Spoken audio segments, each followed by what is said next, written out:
Hi everyone, my name is Akhil. And I'm Maya, and we are Harry Harry Takers.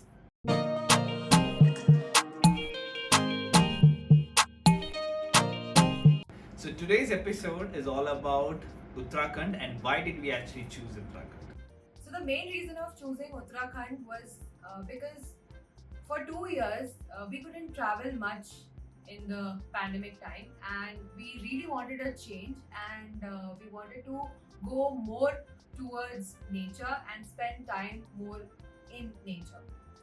So I think to purely say it's been like work from home that actually created a lot of tension in our mind, and mentally I think we wanted a lot of change and break for ourselves, and and Truth to be told, we had a lot of leaves also.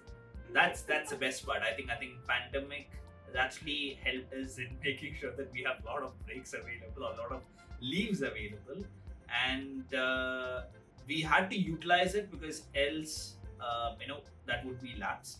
And So we had basically two states in mind. One was Uttarakhand and one was Arunachal Pradesh in northeast. But the reason of choosing Uttarakhand was we did a lot of research. We did almost 2 months of research, did comparison of the places. I think one point that I would have to say is all thanks to our neighbor. He was the one who he's from actually Uttarakhand, and he was the one who suggested why not you try Uttarakhand. It's my home state, and I think it's one of the place where people generally have not explored. It is basically one of the hidden gems in India. So I think you should basically go ahead and try of looking at the place, and I think that's where we actually shifted our focus from the northeast to Uttarakhand, and we started as Maya rightly said, we started doing our research. We actually spoke to our neighbor and then his family members, and then we also spoke to a couple of other friends of ours. They were also kind of interested to come down to Uttarakhand, and we were like, okay, let's go. Yeah. So Uttarakhand is called the Devbhoomi because it has lot of temples. Yeah. In every place you can find a temple, and one of the most famous temples called Kedarnath is situated in Uttarakhand. The world's highest Shiva temple, Tungnath, is also situated in Uttarakhand. So when people think about Uttarakhand, it's only about temples. A holy place. Yes, the state also consists of lot of holy rivers like Ganga, Alaknanda. So people usually visit there for more spiritual purposes. And as Indians, we believe a lot in Hinduism, and all our Vedas also suggest that this place is full of temples and historical significance. So when we were researching, we were not focusing on any temples because that was not the motto which we were going there for. And also additional part would be to make sure that we are not visiting any of the commercial areas, because I think generally when you see or you Google around any states, the first thing that comes up is all the commercial areas that we generally get. Yes. And that's not something that we both wanted. As we mentioned, that we wanted a break and from all the hush push that's been happening around us, and we wanted to be actually well connected to the nature, or with the nature, I would say. And I think that's one of the main reason why we chose Uttarakhand. And I would say that even if there is a chance that's available, you should basically visit us, because we took It around. is a hidden gem. It is actually a hidden It gem. has lot of places to explore. We actually took a 20 days trip. Yeah, but And still, we were not We able to. felt that we did not cover anything. Yeah. It's so vast and it's so beautiful. Every place has its own significance and uniqueness. It cannot be compared with any other place. Yeah. It's very beautiful. And I think the best thing is you can actually see Himalayas from different places that you make the journey, and the beauty of Himalaya changes from place to place, from the climatic conditions to the sunlight or To whatever the scenery, to the trees, the plants, Yeah. everything. Even the food. divided into two parts, Garhwal region and Kumaoni region. And the culture, the food is so different in both the regions. And So diverse, yeah. yes, and you should experience, even the dialect is very different in both the places. So we have tried to cover both Garhwali region and Kumaon regions. Tried our best, I would say, Yes. but what I can probably say is we have still not covered, as Maya rightly pointed, we still have not covered a lot of areas, and if there is a possibility that is there down the line, To go again, we would love We would love to. We would love to go to Uttarakhand again. so our initial plan when we chose Uttarakhand was predominantly to do a slow travel, that is from, like, you travel by the local ways, that is taking a bus or moving by a train within the city itself or outside the city from one place to another place. That is what we initially thought of doing it, but then Unfortunately. unfortunately the connectivity between The different public states. transport is very limited, especially till the time you can reach till Chopta, Mhm. but after that the connectivity is very limited. And Especially the timing. So Yes. you would have to start early in the morning, and then it ends by around like 5 o'clock, because since it's a the hilly areas, due to the sunlight they generally prefer not traveling in the night, or towards after the towards sunset. They generally prefer not to travel. So all the journey that we did within the state was either prior 7 o'clock we finished our journey. That's what we So Uttarakhand as a place is very, very prone to landslides because it's at the foothill of Himalayas, and as you know, Himalayas is a very young mountain and it keeps moving. The tectonic plates keep moving, so there's always landslides happening.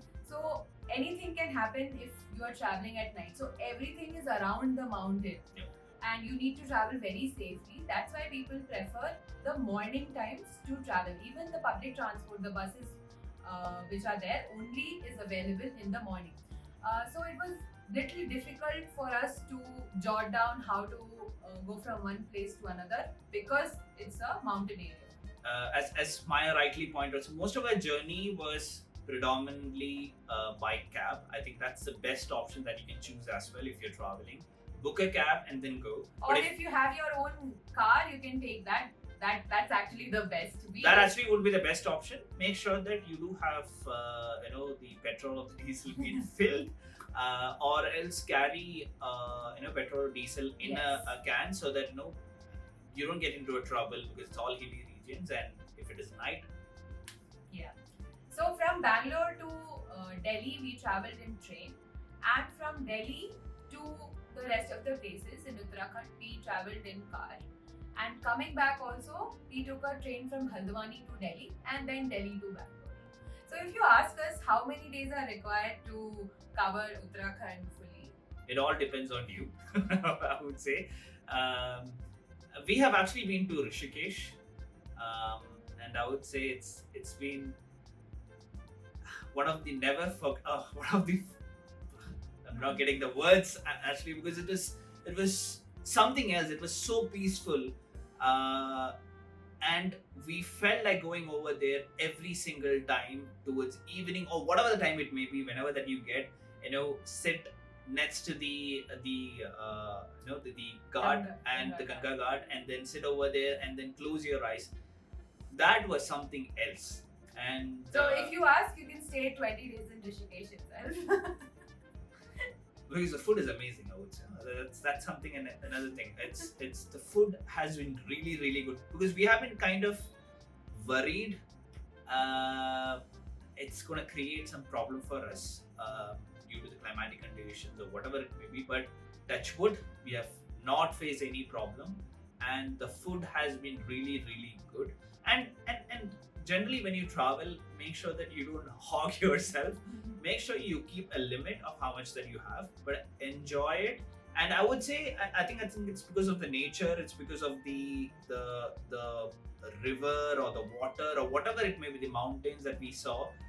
I think everything came into a serene mode, and then everything went really well for us. So we took 20 days to cover Uttarakhand, and we I wouldn't almost say cover Uttarakhand.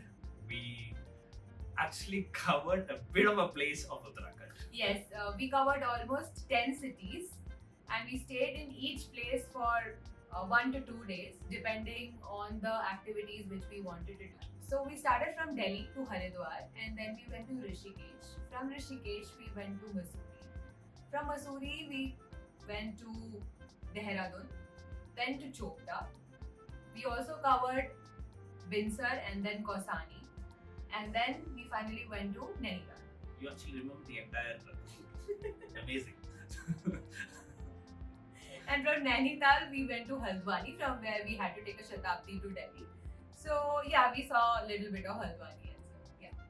As we mentioned earlier, I think we have traveled most of the places in road, which is through the cab that we have taken.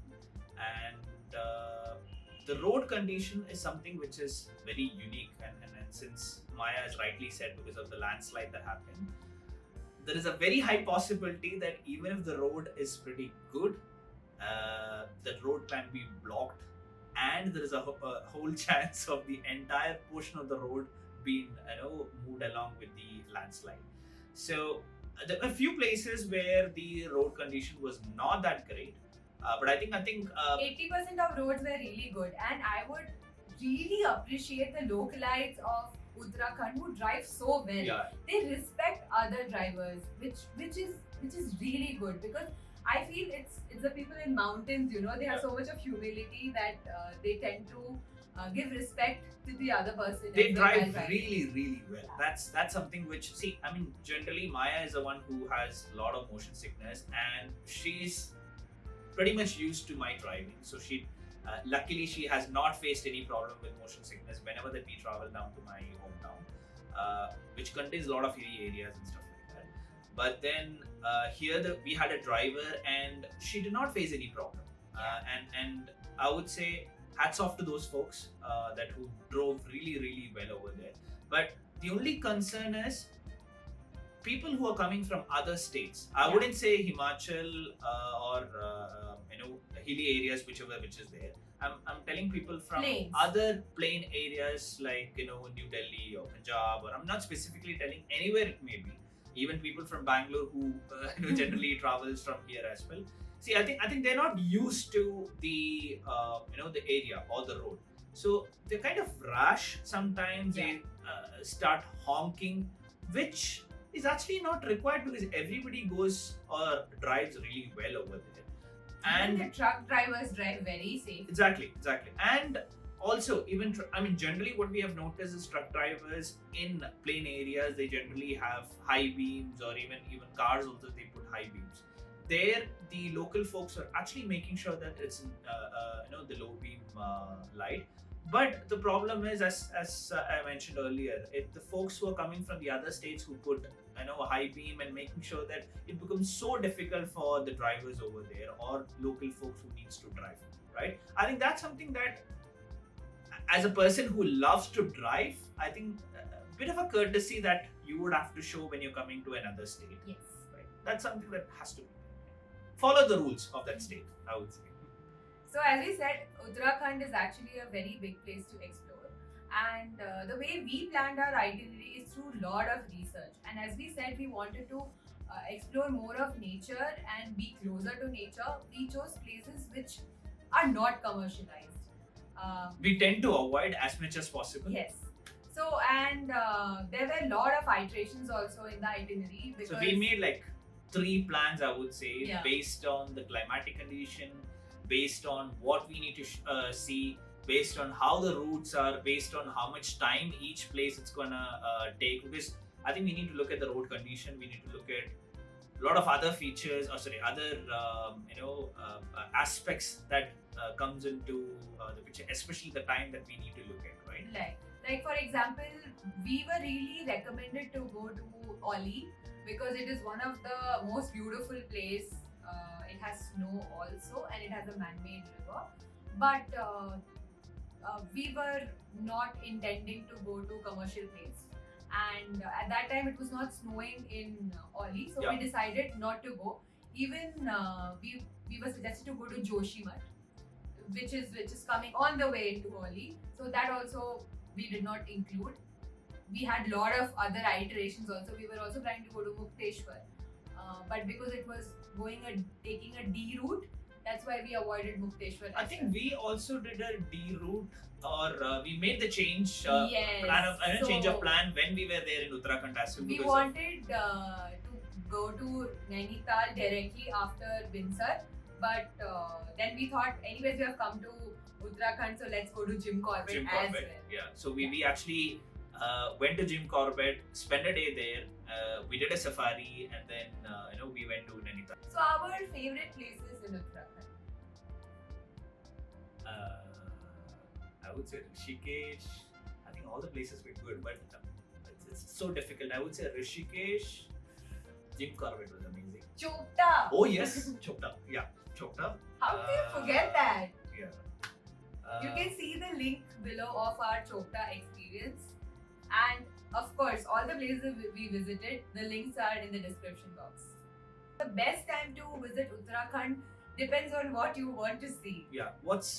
What you actually want to explore in Uttarakhand? Accordingly, you can choose the time. I think you can go the entire year whenever that you want. But summers are usually not preferred because it's a hilly area, and because of the altitude, the sun rays would be really harsh to you if you're not very habitual to hot places. But otherwise, rest all the seasons are really good. So thank you so much for watching our video. So if you like our video, please subscribe to our channel and share it with your friends. Thank you so much.